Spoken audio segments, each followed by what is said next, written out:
This is 3.4, graphs of polynomial functions. So we just got from the previous video what exactly happens with end behavior. So here I gave you a little chart of what exactly is going on. If you have an even degree, so these guys are degrees, I should maybe write degree. So if you have an even degree, the leading coefficient, a positive leading coefficient, the graph kind of looks like upward. So as x goes to positive or negative infinity, the y values are always going to be positive. And here, if you have a negative leading coefficient, they're going to go downward. If you had an odd degree, you're going to be going, when x is negative, the y's are also negative. When the x is positive, the y's are also going to be positive. And if you have a negative leading coefficient, when x is negative, the y's are going to be positive. And when x is positive, the y's are going to be negative. Okay, so hopefully this will be really helpful. Now, another thing that you need to kind of know before we start graphing polynomial functions is talking about number of terms. So you will encounter that when we're graphing certain polynomials, they tend to turn. Okay, so let me give you an example of what that means. If I go back to Desmos and I look at the x cubed term, okay, so see, this is the x cubed term. Okay, it doesn't look like it turns at all. But if I were to add x cubed and then I add a squared term, you can kind of see that. Let me just make it a little bit bigger now. So let me get rid of this guy. You can see that now you kind of have like these little bumps, okay? So you have like these little valleys. Okay, so you start to turn many different times. Now, how many turns does this guy go through? Okay, well, this is what the number of turns will be. Okay, so let me go back to my notes. So you know that some polynomial functions turn, and they can be both odd and even degrees. So the maximum number of turns is equal to n minus 1. Here, n is the degree of polynomial. Okay, so the degree of the polynomial is n. So the number of turns, the maximum number of turns, that doesn't mean it's going to turn that many times. It just means that that's the maximum that it can turn. So for example, if I have a degree 10 polynomial, if I had a function that's like 17x to the 10th power plus 2x squared minus 7, the maximum number of turns that this is going to do is 10 minus 1, which is 9. 9 maximum, at least, no more than 9. Okay, this is the most that it's going to turn. Okay, all right, so it all depends on, it has nothing to do with end behavior. It basically depends on the zeros, how many zeros you have, they're complex or not. So one of the things that we want to do is be able to graph something like this, okay? So we're able to graph parabolas fairly easy, but what about when we have something with higher powers? How do you graph those? We talked about end behaviors and we talked about number of turns. Now, one of the key things that's really going to help us graph these guys is looking at the zeros.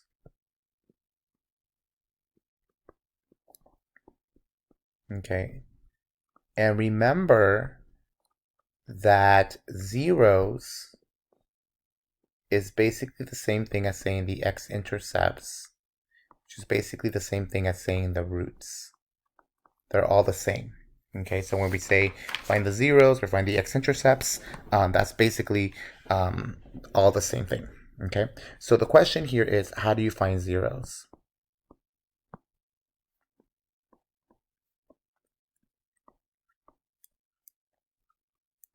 So you can't quite use the quadratic formula. The quadratic formula only works with quadratics, but this guy, for example, is not a quadratic. So how would you find the zeros of that? Well, remember that to find zeros, you need to set function equal to 0. Okay, you got to solve that.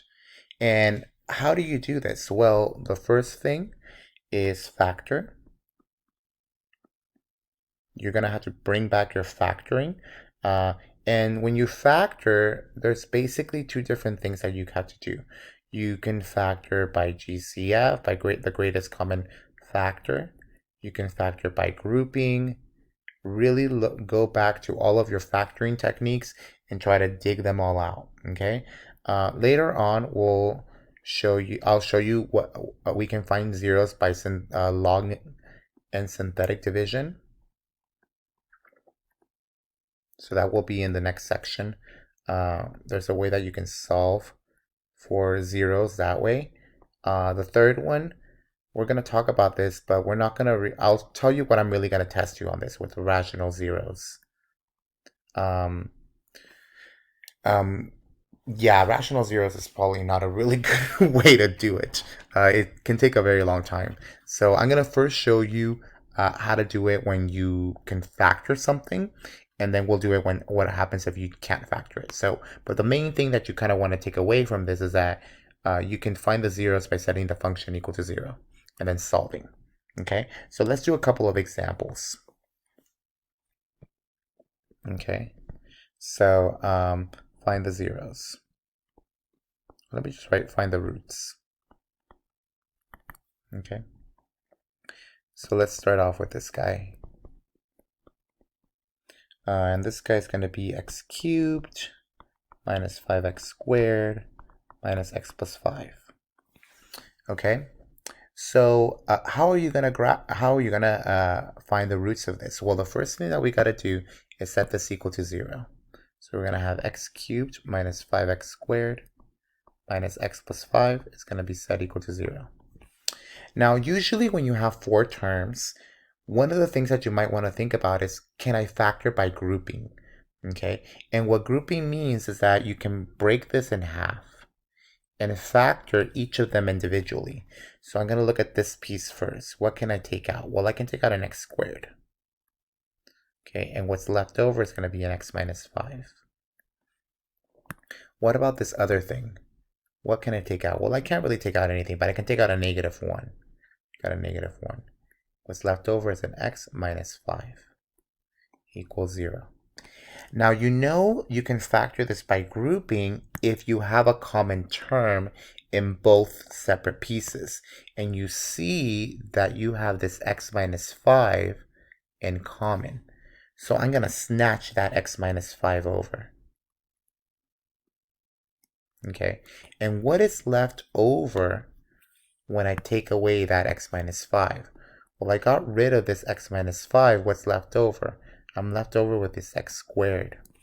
Okay, and if I got rid of this x minus 5, I snatched it from it. What's left over? This negative 1. Okay, it's a weird way to do it. Okay, and then finally you just set this equal to 0. Now we know how to solve this. We can just set this x minus 5 equal to 0, this x squared minus 1 equal to 0. So x equals 5. Here, you're going to have x squared equals 1. Take the square root, x equals plus or minus 1. Okay, and that's what you get. Okay, so basically what we have here is all of my x-intercepts. My x-intercepts, notice that it's 5, 0. Then you have plus or minus 1, so it's 1, 0, and negative 1, 0. So these are all my intercepts. Okay, and usually the number of intercepts that you have is going to be based on the degrees. See how you had a degree 3 polynomial? That means you're going to have at most 3 roots, or 3 real roots. And later on, when we talk about the fundamental theorem of algebra, we'll talk about this a little bit more. Now, why is graphing roots really important? Okay, well, graphing roots it's important because it helps you graph things. So if you look at this guy with the x cubed, let's see if we can try to figure out if we can try to graph this. Okay, can we possibly graph this guy? So first of all, this is a degree 3 polynomial. Okay, so if we have a degree 3 polynomial, we can kind of think about the end behavior going downward here and upward here. Okay, because you can see the end behavior x cubed in this case is is odd and the leading coefficient is positive. So if we go back up, the end behavior kind of looks like that. Okay, so and then you can kind of graph these points. So you have 5, 0. So 1, 2, 3, 4, 5. You have 1, 0, and you have negative 1, 0. Okay, so then what can happen here is that you can kind of try to graph this really easily. If you think about the number of terms that you have, number of terms is going to be n minus 1, which is going to be 3 minus 1, which is 2. Okay, so that means it can only turn a maximum of 2 times. Okay, so using this guy, we can try to figure out where exactly it can go. So if this guy's down here, well, it's going to have to come through the negative 1 first. I'm going to go to the negative 1 first. Well, how am I going to get to the positive 1? Well, I have to turn once. So here's my first turn. Okay, get there. Then I have to go back up to the 5. So I got to turn again. That's my second turn. That's the maximum. And then finally complete it there. Okay, so that's why you can kind of get a glimpse of what exactly the graph is going to look like. Now, I jumped a little bit ahead, but this is so that you can kind of see where exactly all of this is coming from. So getting the roots, knowing the end behavior, knowing the number of turns, and knowing the degree of the polynomial can help you try to graph this guy. Okay, just kind of how we did here. Okay, so remember, these values tell me the number of turns, and I did my 2 maximum turns. Okay, so let's go back to finding zeros. Okay, so let's do another problem. So let's say we had x to the 6th power minus 3x to the 4th plus 2x squared. Okay, so let's say that was my my polynomial that I wanted to find the zeros of. Okay, so the first thing that we're going to do is set it equal to 0.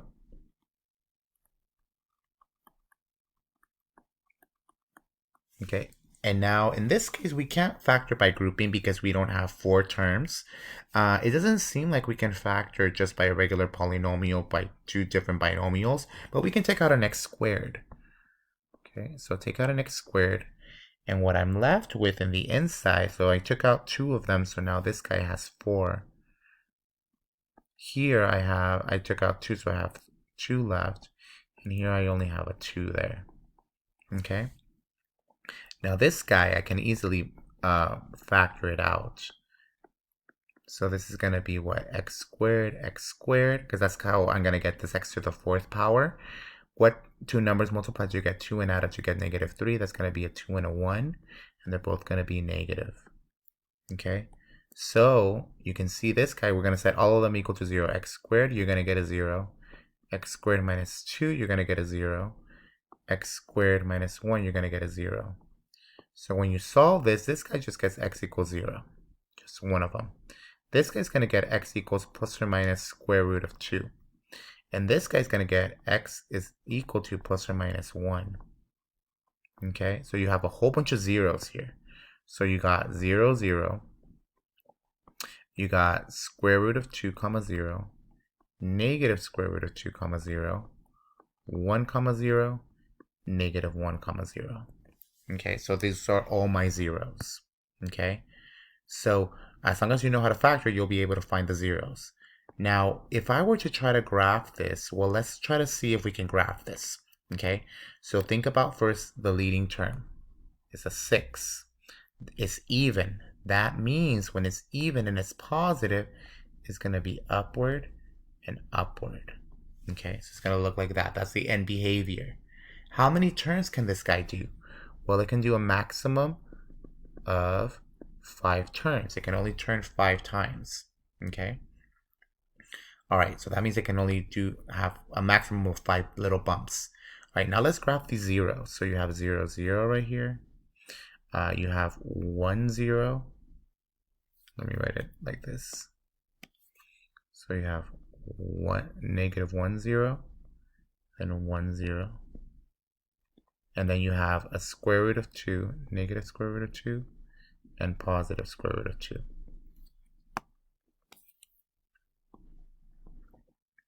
So all of these guys are my zeros. So let's see, can we try to figure out where it's going to be going? So we know that it has to go through this one first, okay? It's gonna go through that one first. And then it has to go through the one, so I'm gonna turn, so this is turn number one, okay, to go up there. I gotta go back to the 0, so this is gonna be turn number 2. Okay, then I gotta go back up to the 1, that's gonna be turn number 3. And then I'm gonna have to go back up to the square root of 2, so it's gonna be turn number 4. Uh-oh, how am I gonna get back up? Okay, so I gotta turn again. But if I turn again, notice that that's gonna tell me that I have another 0. So if I look at the zeros, did I miss one of them? Doesn't seem like I missed any of them. So how can I possibly go back up there? Because this is the end behavior. The end behavior is here, okay? Or should the end behavior to be down here? So what happened here? Okay, so something happened. Something doesn't add up right. Okay, because I can't go back up there because that would imply that you have another 0 here. And it already said that you shouldn't have any zeros. Well, the problem here is this guy. This guy is the culprit. Okay, so what is going on? So in the next video, we will find out what exactly is going on here. And you'll see that at this guy, at 0, it's not going to cross it at all. It's going to do something different. So I'll show you what it is in the next video.